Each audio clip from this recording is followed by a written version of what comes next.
ایک ایسے نبی جنہیں ایک دیو ہیکل ویل نے نگل لیا۔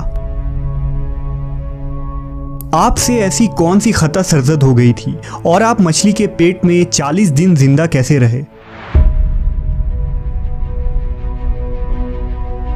اس ویڈیو میں ہم اس ہستی کے متعلق جانیں گے جن کا واقعہ قرآن مجید میں یونس اور توریت میں جونہ کے نام سے آیا ہے۔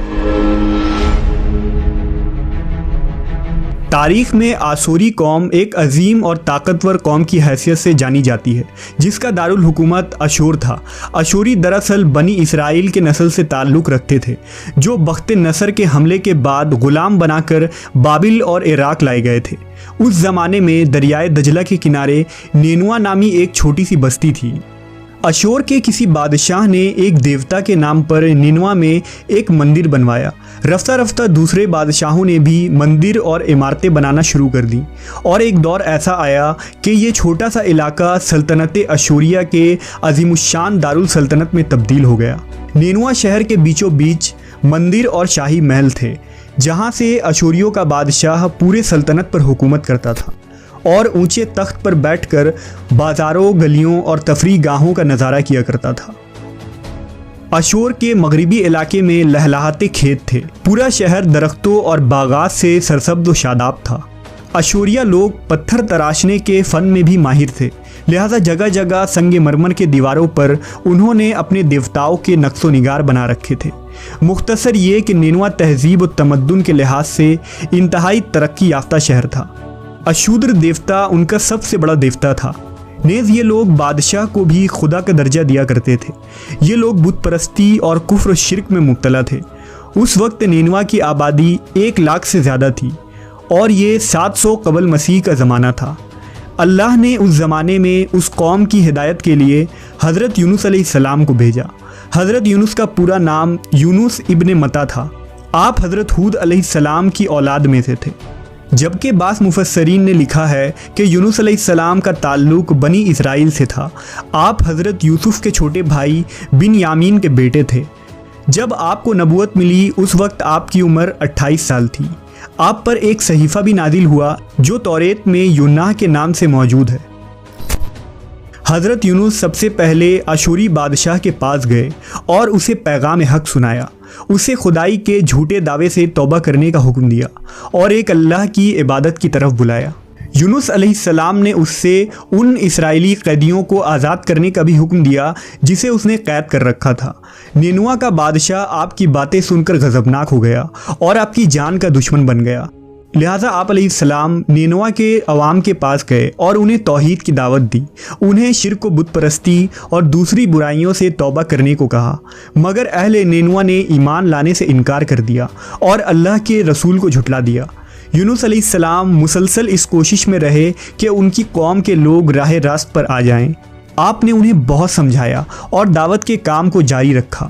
دیکھتے دیکھتے 40 سال کا عرصہ گزر گیا، لیکن یہ قوم حضرت یونس کا انکار کرتی رہی اور شرک پر ڈٹے رہے۔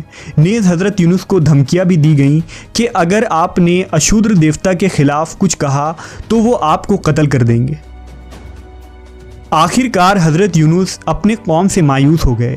جب ان کی سرکشی اور نافرمانی انتہا کو پہنچ گئی تو اللہ نے حضرت یونس کو حکم دیا کہ لوگوں کو آگاہ کر دو کہ 3 دن کے اندر ان پر عذاب آنے والا ہے۔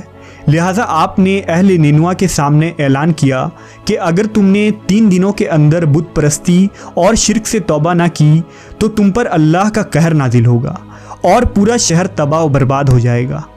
لوگوں نے آپ کا مذاق اڑایا اور جواب میں کہا، ہم تمہارے رب کی طرف سے عذاب کے منتظر رہیں گے۔ آپ کی قوم نے آپس میں مشورہ کیا تو اس بات پر سب کا اتفاق ہوا کہ یونس کو کبھی جھوٹ بولتے نہیں دیکھا گیا، لہٰذا ان کی بات نظر انداز نہیں کرنی چاہیے۔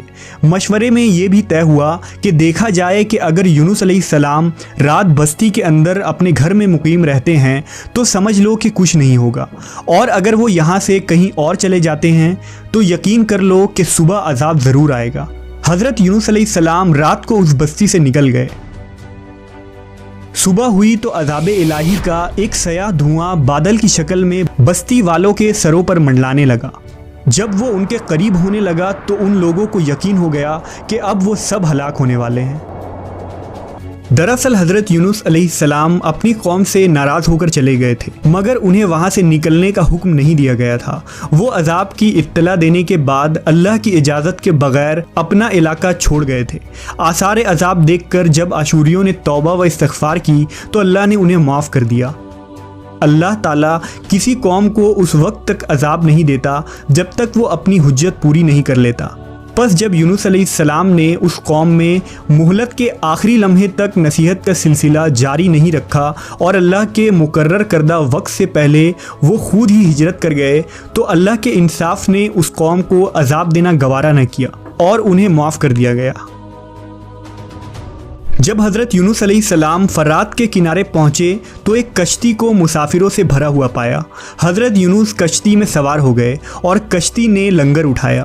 पूरे दिन में कश्ती समुंदर में सुकून से चलती रही। अचानक ऊंची ऊंची लहरें उठने लगी।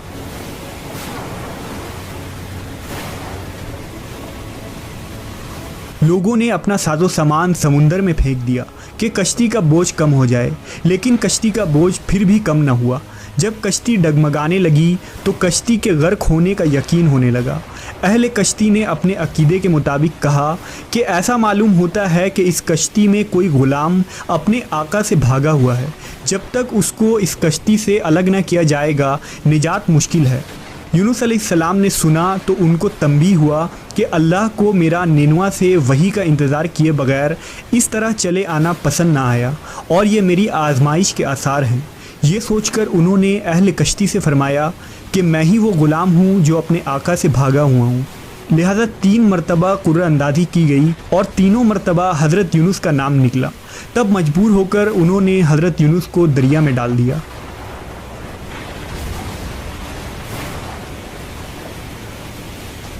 उस वक्त अल्लाह ने एक बड़ी मछली को हुक्म दिया कि उन्हें निगल लो, ये तुम्हारी गज़ा नहीं है, इसलिए उनके जिस्म पर कोई तकलीफ़ नहीं होनी चाहिए।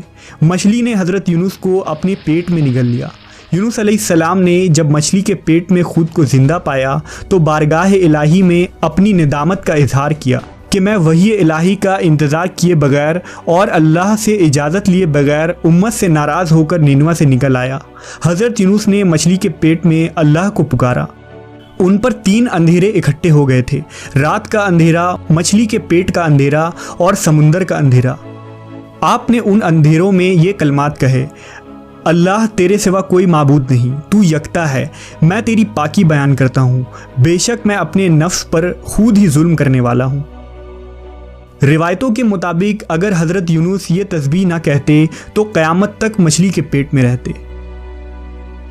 रसूल अल्लाह सल्लल्लाहु अलैहि वसल्लम ने फरमाया कि जब यूनुस ने ये दुआ की तो ये कलमात अर्श के गिर्द घूमने लगी। फरिश्ते कहने लगे कि ये बहुत दूर दराज जगह से आवाज़ आ रही है, लेकिन कान उससे पहले इससे आशना ज़रूर हैं और आवाज़ बहुत ही कमज़ोर है। अल्लाह ने हज़रत यूनुस की दर्द भरी आवाज़ को सुना तो फरमाया, क्या तुम इस आवाज़ को नहीं पहचानते? उन्होंने कहा नहीं। फरमाया, ये मेरे बंदे यूनुस की आवाज़ है। फरिश्ते ने कहा, ये वही यूनुस है जिसकी पाक अमल कबूल शुदा हर रोज़ तेरी तरफ चढ़ते थे। ए अल्लाह, मुसीबत के वक्त उस पर रहम कर। तो उस वक्त अल्लाह ने मछली को हुक्म दिया कि वो आपको बग़ैर किसी तकलीफ़ के समुंदर के किनारे उगल दे। रिवायतों के मुताबिक यूनुस अलैहिस्सलाम 40 दिन उस मछली के पेट में रहे और उसके बाद अल्लाह के हुक्म से उस मछली ने आपको समुंदर के किनारे उगल दिया। मछली के पेट में रहने की वजह से आपका जिस्म ऐसा हो गया था जैसे कि परिंदा का पैदाशुदा बच्चा जिसका जिस्म नरम होता है और जिस्म पर बाल तक नहीं थे। गर्ज हज़रत यूनुस बहुत ही कमज़ोर और नातवा हालत में खुश्की पर डाल दिए गए थे।